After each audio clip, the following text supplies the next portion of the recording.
Hi mga palangga! Welcome to my mini vlog!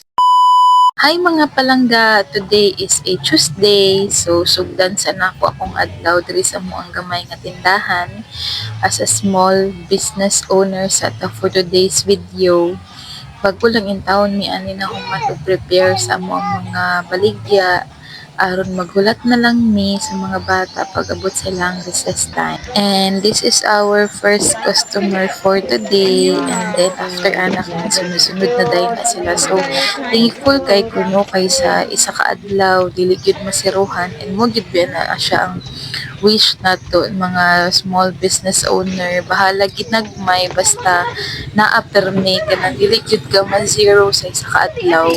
Nya pag uli na ko sa balay, medyo nag-uol ko gamay kay nidagom na pod, ningit-ngit na pod ang langit, murag padulong naman pod nimo ulan uy. Kada hapon na lang gyud ni magsigig ulan.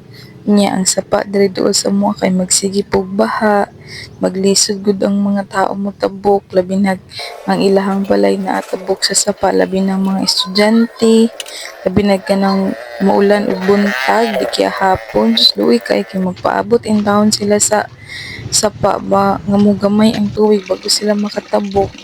Ni after na ako manghipo sa akong nilabhan kay nanalod kog tubig kinadaot ang amo ang connection sa tubig karong adlaw so wala jud kaligo ang person agwanta gyud. Pagkahapon na pod after na manira sa mong tindahan kani ato mi og palengke kay mangumpra na pod mag-restock na pod ta na mo gyud ang buhay sa isa ka small business owner. Kumpra baligya na pod, kumpra na pod, so diri ko nagakumpra sa palengke sa Nalita. So this is it mga palangga for my mini vlog. Thank you all for watching and thank you Lord for today. Ugma na pod ha.